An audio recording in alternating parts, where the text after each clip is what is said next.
देवी, अब तो मेरा अवतार कार्य प्रारंभ हुआ है। मैं पांडवों को अपना शस्त्र बनाकर कौरवों के रूप में पृथ्वीलोक पर जन्मे राक्षसों का संहार करूंगा। तभी मेरा कार्य लगभग पूर्ण होगा। मैंने केवल शिशुपाल और दंतवक्र के लिए अवतार नहीं लिया है। आपका यह विचार 100% सत्य है। प्रणाम।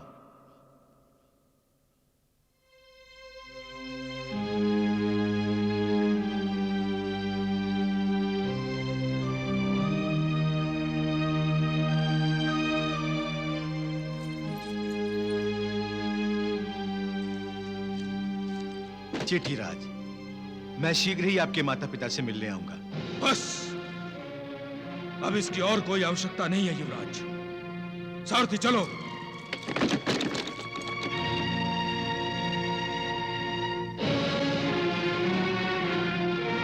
करुषराज, चेटीराज इतने कुपित क्यों हैं? जिस राजकुमारी के साथ उनका विवाह होने जा रहा है, यदि वो राजकुमारी ये कह दे कि वो द्वारकाधीश श्री कृष्ण से प्रेम करती है, तो चेटीराज शिशुपाल प्रसन्न होंगे। युवराज रुक्मी, मैं तो विस्मित हूं कि चेटीराज ने इतनी सहनशीलता कैसे दिखाई, कैसे पी गए इतने बड़े अपमान का घूंट, और वो अपमान आपकी बहन ने किया।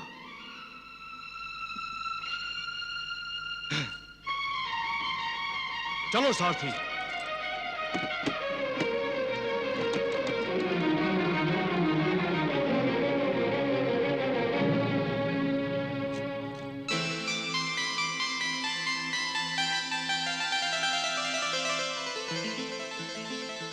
देवर्षि, आप यहां?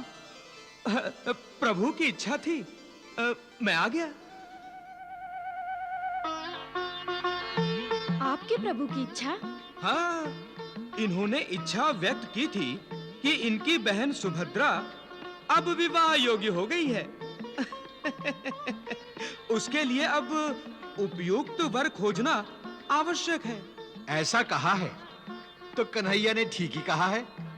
किंतु दाऊ भैया, जब मैंने सुभद्रा से पूछा तो इसने कहा कि पहले विवाह कृष्ण भैया का होगा, उसके पश्चात मेरा। देवर्षि, मैंने नारायण नारायण। तुमने ऐसा कहा सुभद्रा? दाऊ भैया, वो तो मैं बताता हूँ दाऊ भैया, मैं बताता हूँ। इसने कहा कि इसके विवाह के अवसर पर दाऊ भैया और रेवती भाभी तो होंगे ही, परंतु कृष्ण भैया को अकेले देख उसका मन प्रसन्न नहीं होगा। श्री कृष्ण को भी अपने विवाह पर पत्नी के संग देखना चाहती है सुभद्रा। ये बात तो ठीक ही की है इसने। तो मैं भैया के लिए एक सुंदर राजकुमारी ढूंढूं? हाँ सुभद्रे, हाँ। यदि अपना विवाह अति शीघ्र कराना चाहती हो तो मेरे प्रभु के लिए अति शीघ्र राजकुमारी ढूंढिए। क्यों प्रभु? मैं अभी राजपुरोहित को बुलाता हूं। और दाऊ भैया, आप भी देवर्षि की बातों में आ गए। मुझे विवाह की कोई जल्दी नहीं है। आपको जल्दी नहीं होगी, परंतु जिस राजकुमारी ने मन ही मन आपको वर लिया होगा उसे तो जल्दी होगी। क्यों दाऊ भैया? दाऊ भैया, मैंने बहुत सारी राजकुमारियों के चित्र एकत्रित किए हैं। आप कहें तो दिखाऊं? अरे अभी तक क्यों नहीं दिखाए सुभद्रे, अभी तक क्यों नहीं दिखाए? दाऊ भैया तत्काल प्रभु का विवाह रचा देंगे। नारायण नारायण। चलिए चलिए। प्रभु।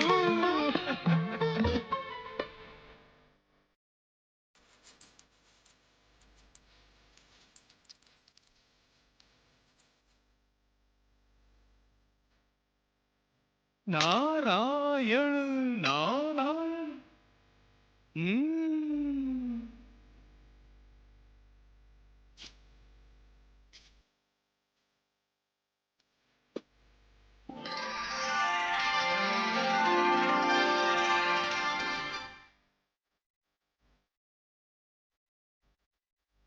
बोलो कन्हैया, किस राजकुमारी से विवाह करना चाहोगे?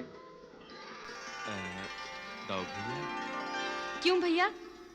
आपको इनमें से एक भी पसंद नहीं आई? ऐसी बात नहीं है। बात यह है, इन चित्रों में वो चित्र नहीं है। कौन सा चित्र? किसका चित्र? विदर्भ राजकुमारी रुक्मिणी का। ओह, तो भैया आप राजकुमारी रुक्मिणी से विवाह करना चाहते हैं?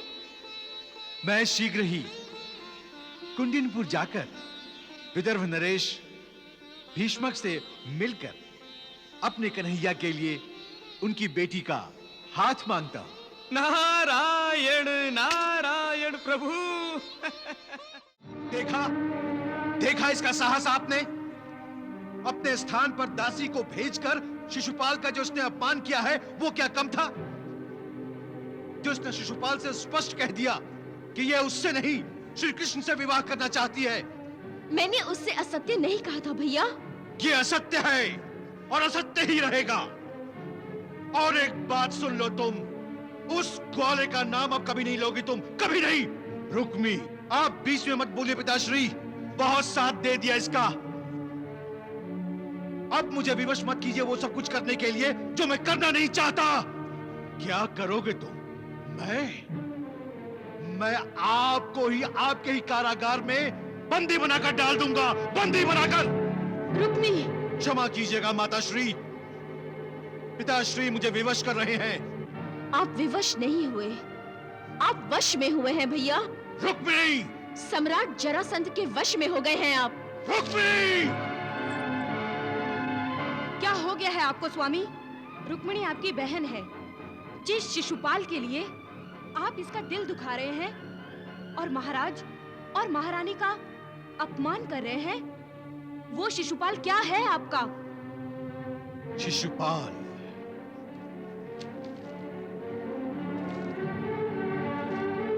शिशुपाल मेरा भविष्य है। प्रहरी, आज्ञा युवराज। आज से नहीं, अभी से महाराज और महारानी के कक्ष के आगे रक्षकगण लगा दो। ये आप क्या कर रहे हैं स्वामी? रुक्मिणी, महाराज और महारानी, कोई भी अपने महल से बाहर नहीं जाएगा। सुरक्षा अधिकारी को मेरा आदेश दे दो। युवरागी भामिनी भी नहीं। जो आज्ञा युवराज।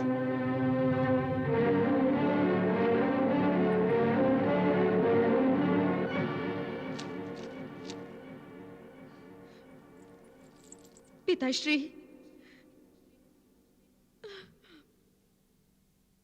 माताश्री, उनके अपराध का दंड मैं भुगतने के लिए तैयार हूँ।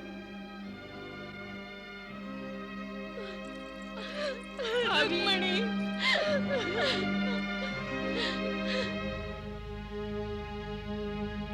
देवी, जो लोग स्वयं अपना भविष्य नहीं बना पाते, वे दूसरों के बाहुबल, मनोबल अथवा तपोबल का अवलंबन ही ढूंढा करते हैं। देवी, रुक्मी बलवान है, किंतु इस समय स्वयं अहंकारों के अधीन है। जब बलवान विकारों के अधीन हो जाता है, तब वो निर्बल हो जाता है और बलवान हो जाते हैं उसके विकार। यही कारण है कि इस समय उसे भविष्य का अर्थ तक नहीं पता। भविष्य का अर्थ?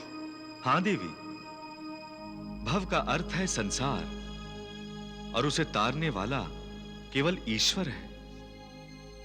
उसकी आराधना करनी चाहिए, उसकी भक्ति करनी चाहिए। ईश्वर ही मनुष्य का भविष्य है। परंतु मनुष्य ये नहीं मानता प्रभु। वो तो अपने आप को परमेश्वर समझता है, इसीलिए तो परमेश्वर को चुनौती देने का साहस करता है। पूजा और आराधना करने के स्थान पर वो ईश्वर से युद्ध करता है। यही तो विडंबना है देवी। अपने आप को परमेश्वर समझने वाला मनुष्य ये भूल जाता है कि वो अपना भविष्य नहीं बनाता, उसका भविष्य उसके कर्म बनाते हैं। वो जैसे कर्म करता है, भले अथवा बुरे ईश्वर को समर्पित होते हैं और उन्हीं के अनुसार ईश्वर उनका भविष्य बनाता है। मनुष्य अपना भविष्य कभी बना ही नहीं सकता। देवी, कोई मनुष्य सर्वगुण संपन्न नहीं होता। रुक्मी को शिशुपाल उसका भाग्य विधाता दिखाई दे रहा है और शिशुपाल को जरासंध।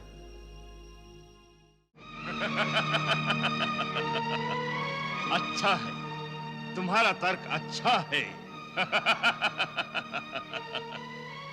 तुम रुक्मिणी से इसलिए विवाह नहीं करना चाहते क्योंकि वो कृष्ण से विवाह करना चाहती है। आप मेरा उपहास उड़ा रहे हैं काकाश्री। उपहास तो तुमने मेरा उड़ाया है। एक स्त्री से पराजित होकर चले आए। क्या मैंने तुम्हें यही संस्कार दिए थे कि तुम रणभूमि छोड़कर भागो? मैंने रणभूमि नहीं छोड़ी काकाश्री। शिशुपाल, नारी का मन जीतना भी एक युद्ध होता है और यदि मन न जीता जाए तो पुरुष नारी को ही जीत लेता है। उसे महायुद्ध कहते हैं। तुमने तो न मन जीता है और ना ही रुक्मिणी को जीतने का प्रयास किया। तुम तो सीधे भागकर यहां चले आए। मैं तो ये आस लिए बैठा था कि तुम मुझे अपने और रुक्मिणी के विवाह की शुभ सूचना दोगे और तुमने आकर मुझे अशुभ समाचार दिया है कि वो मेरे शत्रु कृष्ण से प्यार करती है और उससे विवाह करना चाहती है। क्या मैंने तुम्हें और दंतवक्र को इसलिए विदर्भ भेजा था? काकाश्री, विदर्भ वाला कार्य तो हमने सफलतापूर्वक पूरा कर दिया। अमरावती नरेश वीरेंद्र को हमने पूर्णतः पराजित कर दिया। शिशुपाल, लगता है जब मैं तुम्हें राजनीति और कूटनीति का पाठ पढ़ाता था तो तुम्हारा ध्यान पढ़ाई में नहीं होता था।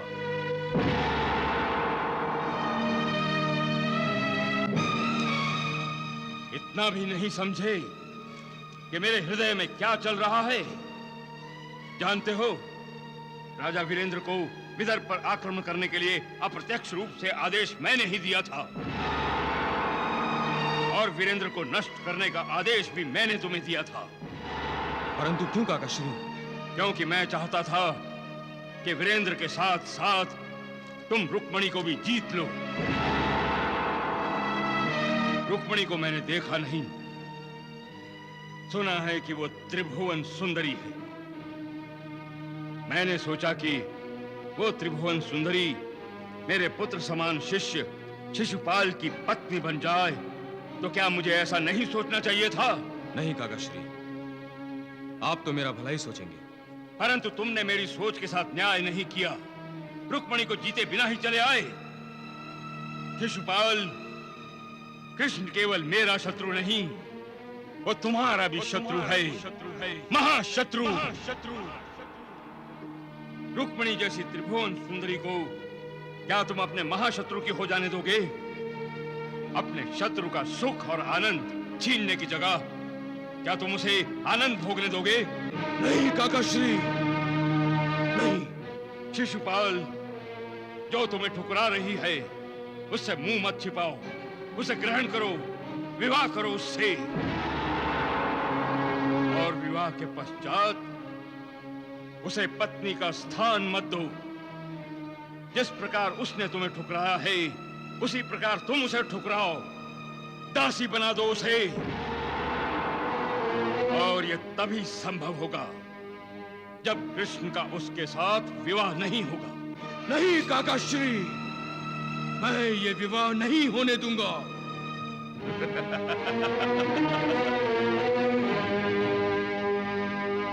ये तो हुई राजनीति।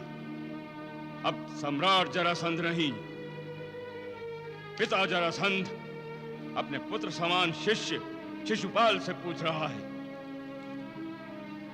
क्या रुक्मिणी ने तुम्हें आकर्षित नहीं किया? मैं उससे आकर्षित हूं काकाश्री। और तुम्हारा मन? मन भी चाहता है कि वो मेरी पत्नी बने। बनेगी वत्स, रुक्मिणी तुम्हारी ही पत्नी बनेगी। तो उसके लिए मुझे विदर्भ पर आक्रमण करना होगा? नहीं, उसकी आवश्यकता नहीं पड़ेगी। विदर्भ हमारा मित्र है वत्स।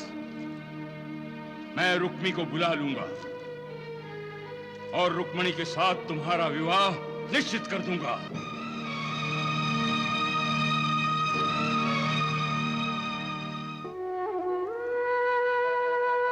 द्वारकाधीश, देख रहे हैं आप, माताश्री, पिताश्री, भाभी और मैं, हम सभी बंदी बन गए हैं। भैया रुक्मी की जिद के आगे हम में से किसी की भी सुनवाई नहीं। मुझे तो अब ऐसा लग रहा है कि इस जन्म में मेरा आपसे विवाह संभव नहीं है, परंतु मैंने ये अपना जीवन आपको समर्पित कर दिया है। यह शरीर मेरा है, किंतु आत्मा तो आपकी है। हे मुरलीधर, इससे पहले वो दुष्ट शिशुपाल मेरे शरीर का स्पर्श करे, मैं अपना ये शरीर ही समाप्त कर देती हूँ। अब अगले जन्म में हम दोनों एक होंगे।